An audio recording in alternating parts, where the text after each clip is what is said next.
Hello, YouTube. It's me, John Avenger, once again, and welcome to a review in somewhere else. This is in the bathroom in the basement because I didn't know where to go.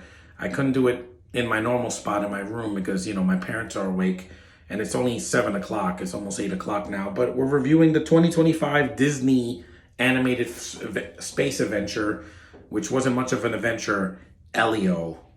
What can I say about this movie, guys? I didn't see it in the theater. No one did. It made $154 million on a budget of $150 to $200 million for this cluttered mess of a incoherent movie that's scarring for kids. How are you going to let them see a movie about a kid's sorrow that he loses both his parents and he has to hang out by himself trying to contact aliens to take him away from planet Earth?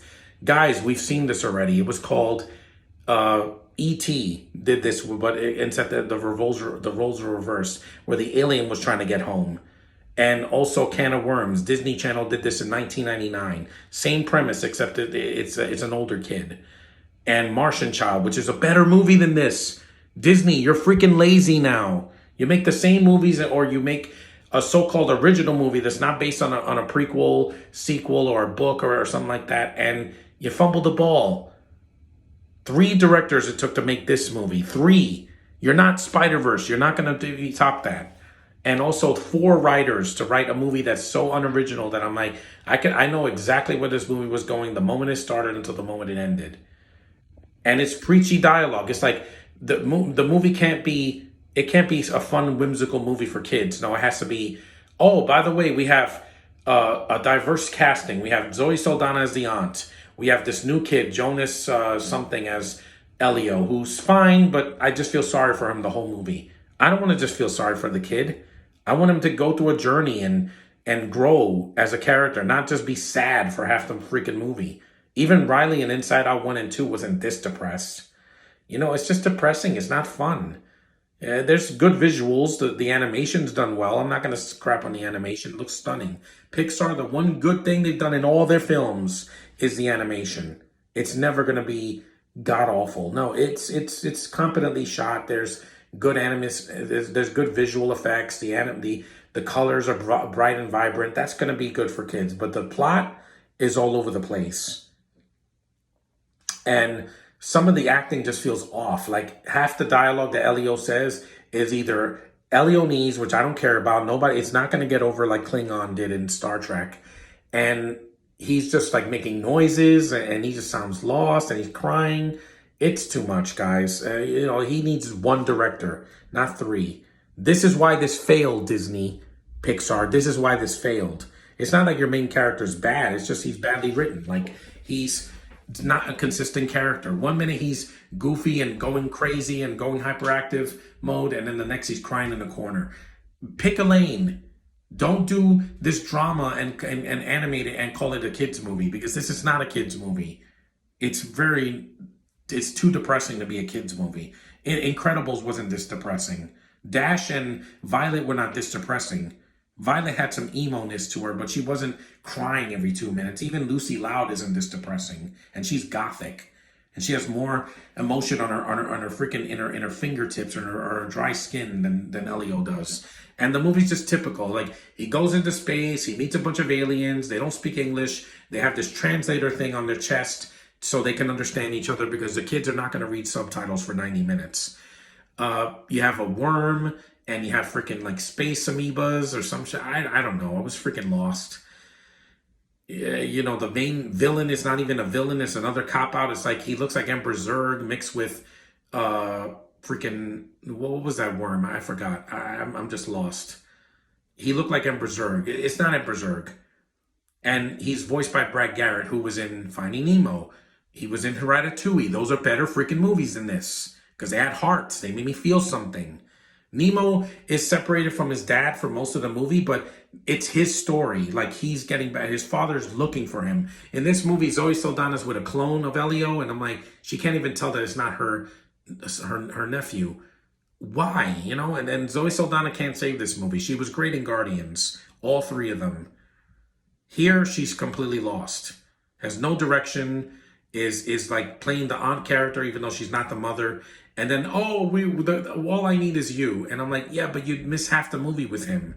Then the movie has bullies, which we don't need anymore, Disney. We're sick of bullies. I was sick of it since Shazam. I was sick of bullies in a kid's movie or in a PG-13 movie. Stop putting bullies in films. This isn't the 90s anymore. Bullying is wrong. You don't do it. It's just wrong. And it's a waste of a cast. It's a waste of animation. It's a waste of this budget. Superman was a better movie about aliens than this crap.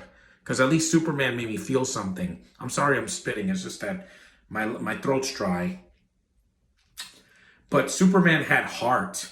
It had James Gunn. One director, one writer. It didn't have this 5 writers thing. James Gunn doesn't like to use 5 writers. He usually likes to write things himself. And while not every bit of dialogue he writes is perfect, it's still better than this.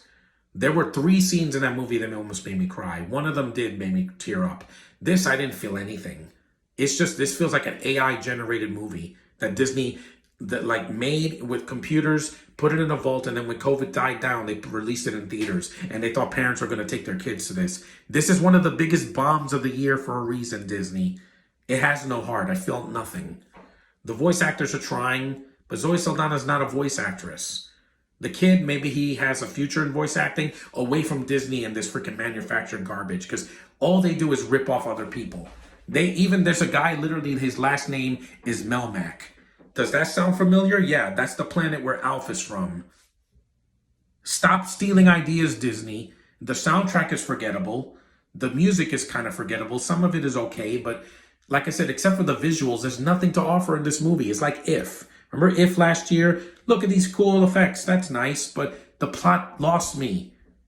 It lost me. It's supposed to be a kid's movie. Kids don't want to grieve. Kids don't want to be sad. Kids don't want to be depressed. Kids don't want to have mental illness or mental, trauma. They don't want that.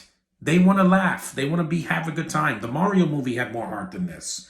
That movie was good. It made $1 billion. This didn't even make $500 million.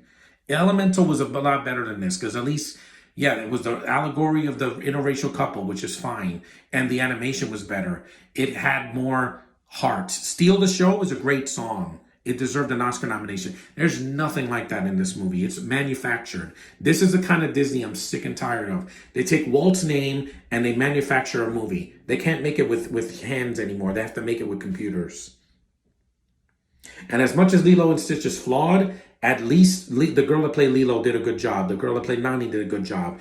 The voice of Stitch was awesome. Billy Magnuson was good. It made me laugh. This movie just lost me from the moment they got into space. In the commune-verse. Get it? Verse? Yeah. Stop that. After Spider-Verse, we don't need any more verses. This is why a lot of these multiverse movies have failed recently, except for Deadpool and Wolverine.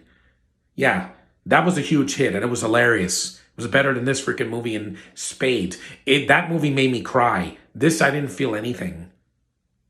Because it's manufactured garbage. It's not a hands-on, freaking passion project of someone. It's 3 people's vision. The people that did Coco did this. Yeah, get your money back. Because you didn't get your money back, and I'm glad you didn't. Because Disney should never be paid for their laziness anymore. That's why their remakes are not making as much. Only Lilo and Stitch did. Snow White didn't make money. What else that they remade that didn't make money? Little Mermaid made money, but not as much as The Lion King or Aladdin or Beauty and the Beast. They're just paying for their sins because they're making the same freaking movies and they're doing sequels to Halloween Town. Why? I didn't like the 4th movie. Camp Rock 3. I hated the first 2 films. A Descendants 5 or a Zambos 5. Stop, Disney. You're remaking everything. All you're doing is you're doing sequels to that no one asked for. You're doing remakes no one asked for. You're doing animated movies no one asked for. You're spending $200 million on tentpole movies that no one wants to see. Just stop already. After Zootopia 2, I don't want to see another Disney movie for a year. I mean it, in the theaters especially, because you're lazy. I felt more emotion and investment in the freaking Disney on Ice I saw earlier with my sister this year. Because you have Elsa there. Elsa always makes things better because I feel for her. She's a fully developed character that people love. No one's going to remember Elio and his little eye patch. No one's going to remember him. It's a forgettable movie, and I'm like, yeah, this movie pisses me off. This is going to be a dishonorable mention this year. The worst movie I've seen this year, you know what it is. I haven't reviewed it yet, but you'll find out at the end of this year if you saw my letterbox. But this is just lazy. It's lazy manufactured garbage that don't show your kids this. Show them the classic Pixar movies. Show them Toy Story, any of them. Even 3 is less scarring than this because at least the toys are having fun. It's not a melodrama until the third act of the movie. Let them see The Incredibles 1 and 2, Finding Nemo, Finding Dory, Monsters Inc., Monster University. Even freaking Luca was better than this. It was gorgeous to look at and it made me cry. This, I felt nothing. And I'm sick of this Disney doing this to me, robbing me of my time and my lifespan and my money for no reason except to be like, oh, we're going to just crap something out and people will see it. Wrong. We're wise now. We're wiser than we were 10 years ago. Now your movies fail and you deserve it. But anyway, that's my rant on Elio. I didn't care for this movie. Is it their worst? Oh, God, no. I think Cars is more boring than this. This movie wasn't boring. It was just derivative. And we've seen this done better. E.T., Martian Child, Wall-E is better than this. That had space and fat people, but it was funny and has gorgeous visuals, an amazing soundtrack, classic Hollywood clips from a better movie than this. Hello, Dolly is too long, but it's a better movie than this. It's got substance and beautiful musical numbers. This movie wishes it was that. But anyway, that's my rant on Elio. Don't see this movie with your kids. Let them see something better. There's 100 other animated movies done by Pixar, DreamWorks, and Illumination that are much better than this, that are kid-friendly. This is a waste of time and it'll scar your kids because the kids are, oh, your kids feel bad? Yeah, let them try to get abducted by aliens, which is never going to happen. Wishful thinking, Disney, but you failed.